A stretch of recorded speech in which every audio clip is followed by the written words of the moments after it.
यो कसो फैलेस जे favourite YouTuber blood awesome वापस आ चुका है वीडियो के साथ। तो आज हम कवर करने जा रहे हैं एंटरटेनमेंट हिस्ट्री का एपिसोड 10। तो डायरेक्ट वीडियो को स्टार्ट करते हैं। तो हमारे एपिसोड 10 की शुरुआत होती है वहीं से जहां पर हमारा एपिसोड 9 खत्म हुआ था कि तानजीरो सबसे माफी मांग रहा होता है कि अगर वो तेनगन के पास से ना गया होता तो अब तक इनोसुके भी सेफ रहता, और अगर वो इस समय बैटल पे ध्यान दे रहा होता तो इस समय ज़ेनित्सु को उसे बचाना ना पड़ता और वो दोनों छत से ना नीचे गिर रहे होते। तो इसी छोटे से रिकैप के बाद हमारी मेन स्टोरी शुरू हो जाती है जहां पर तानजीरो छत से नीचे गिर जाता है और नेज़ुको उससे अलग हो जाती है और वो बेहोश ही हो जाता है लगभग, और वो माफी मांग रहा होता है नेज़ुको से। पर एकदम से एक ड्रीम सा ट्रिगर होता है तानजीरो के लिए, जहां पर नेज़ुको तानजीरो से कह रही होती है कि माफी ना मांगिए बड़े भैया, क्या आप हर समय सबसे माफी क्यों मांगते रहते हो? हर बार कुछ गलती के लिए किसी को ब्लेम करना ही जरूरी थोड़ी ना है। और नेज़ुको तानजीरो से ये भी पूछती है कि आपको क्या लगता है कि हमारे फादर की गलती थी कि वो बीमारी से मर गए? वो बेसिकली तानजीरो को ये समझाना चाहती है कि हम ह्यूमंस है, हर चीज हमारे हिसाब से नहीं चल सकती, जो हो रहा है वो होके रहेगा, पर सबसे ज्यादा जरूरी है कि हमें आज में जीना चाहिए। तो सबसे माफी मांगना बंद करो और अपनी प्रॉब्लम से लड़ो। और इन्हीं सब बातों के बाद तानजीरो उठ जाता है और वो देखता है कि चारों तरफ पूरी तरीके से तबाही मच चुकी थी पर नेज़ुको बिल्कुल सेफ है, और वो इस चीज को देख के खुश हो जाता है। और उसी समय तानजीरो काफी ज्यादा जोश में कहता है जो मैं कर सकता हूँ वो मैं करके रहूंगा यार। और ग्योतारो भी लाइक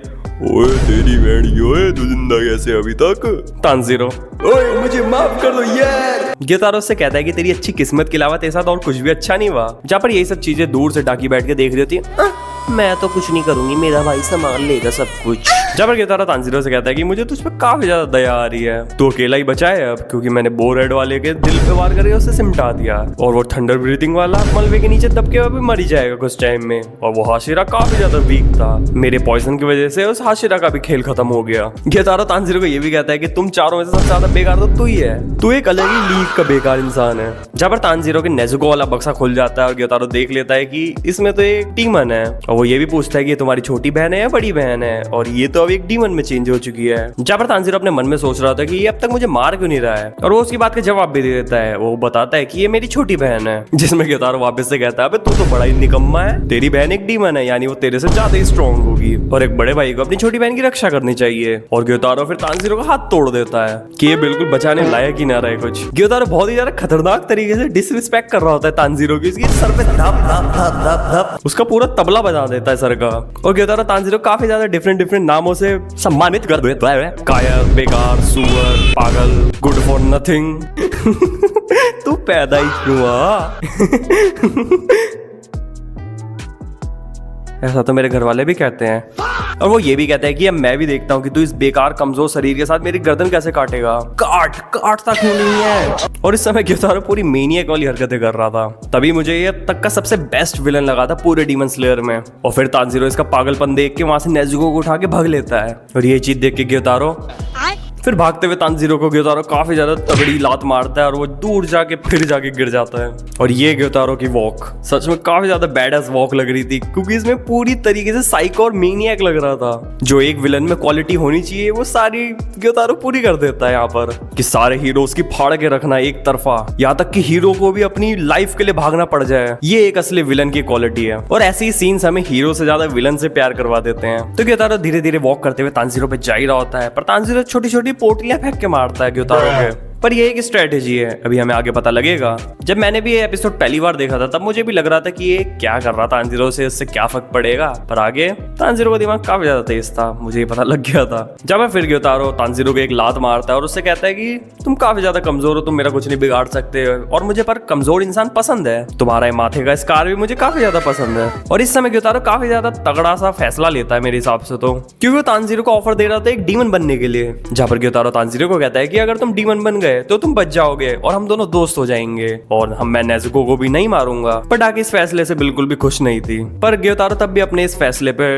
डटा रहता है। और उसी समय तानजीरो कहता है कि मैं इसी वक्त का इंतजार कर रहा था, और ग्योतारो के हेडबट मारता है काफी ज्यादा तगड़ा, जिसे देख के मुझे भी लग रहा था कि क्या फर्क पड़ेगा तेरे हेडबट से, वो एक डीमन है। तो ग्योतारो को भी यही लगता है कि इस हेडबट से मेरा कुछ नहीं होने वाला, पर ग्योतारो को चक्कर आ जाता है और वो सच में गिर जाता है। और वो देखता है कि इस हेडबट के बहाने से तानजीरो ने उस पॉइजनस कुनाए को उसके टांग पे मार दिया था, तभी अब उसकी बॉडी ढंग से मूव नहीं कर पा रही है, क्योंकि उस समय जब तानजीरो भागा था वो उसको नाई के लिए भागा था। पर इस समय भी ग्योतारो तानजीरो की बेइज्जती मार रहा होता है कि तू अभी भी अकेला है, तू हमारे खिलाफ कुछ भी नहीं कर पाएगा। पर तानजीरो अपनी हिनोकामी काओगुरा की मदद से ग्योतारो के गले पे अटैक कर देता है और ग्योतारो जमीन पे मरा नहीं है अभी वो। जब तानजीरो देखता है कि डाकी आवाज दे रही होती है अपने भाई को और कह रही होती ब्रदर ब्रदर, और ये चीज जब तानजीरो सुनता है तो उसे लगता है कि अगर हमने कोई सा भी एक गलत स्टेप ले लिया होता तो आज हम इनकी जगह होते और हम भी डीमन बन गए होते। पर कोई ना कोई डीमन स्लेयर कॉर्प्स में हमारी गर्दन उड़ा के हम पे मेहरबानी करता और तानजीरो ग्योतारो की थोड़ी सी गर्दन काट भी देता है। पर उसकी हेल्प के लिए डाकी वहां पर आई रही होती है और अपने पट्टों को भेजती है,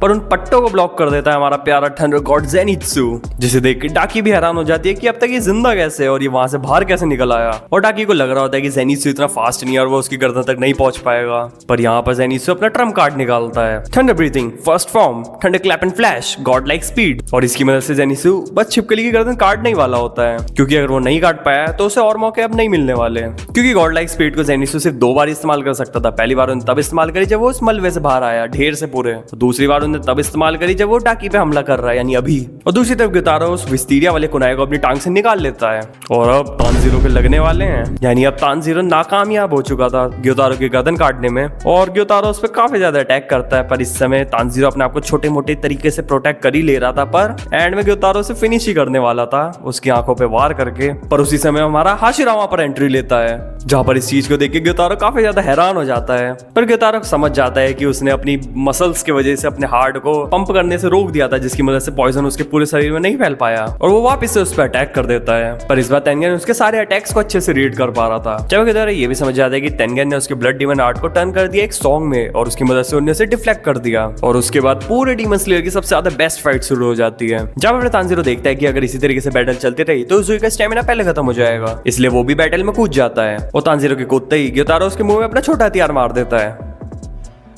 पर इस चीज से भी तानजीरो रुकता नहीं है और वो ग्योतारो के नेक पे अपनी स्वॉर्ड से अटैक कर देता है, जहां पर उसके फोरहेड का मार्क एक्टिवेट हो जाता है, जिसकी मदद से वो ग्योतारो की आधी गर्दन उड़ा भी देता है। जहां पर दूसरी तरफ ज़ेनित्सु डाकी का गला काट ही रहा होता है, पर उसका स्टेमिना भी अब खत्म हो रहा होता है और ये चीज डाकी देख भी लेती है और ज़ेनित्सु पे अटैक कर देती है। पर उसी समय हमारा वहां पर बोरहेड इनोस्के आ जाता है और उसे प्रोटेक्ट कर लेता है और डाकी ये चीज देख के डर जाती है कि अब तक इनोस्के जिंदा कैसे है। जहां पर इनोस्के बताता है कि मेरे लिए काफी ज्यादा आसान बात है कि मैं अपने अंदर के ऑर्गन को इधर उधर शिफ्ट कर लूं और मैं पहाड़ों के जंगलों पे बड़ा हुआ हूँ, तो मुझ पे पॉइजन का भी कोई असर नहीं होगा। और ये चीज देख के डाकी चिल्लाती है भाई बचाओ भाई बचाओ। पर इस समय ग्योतारो भी कुछ नहीं कर सकता था और वो चारों मिलके फाइनली उनका गला काट ही देते हैं। और इस बैटल को दूर से उजुई की वाइफ्स भी देख रही होती है, वो भी देख लेती है कि उन दोनों की फाइनली गर्दन कट चुकी है। पर यहाँ कुछ ना कुछ तो गड़बड़ है और दूसरी तरफ तानजीरो की बॉडी में भी पॉइजन फैलने लग गया था। और फिर तानजीरो देखता है अपनी बेहोशी वाली हालत में कि उजुई अभी भी कुछ कह रहा है, जहाँ पर तानजीरो को लगता है कि क्या अभी भी मैंने उसकी गर्दन नहीं काटी, पर असलियत में उजुई कह रहा था भागो यहाँ से। और उसी समय ग्योतारो की बॉडी ब्लास्ट कर जाती है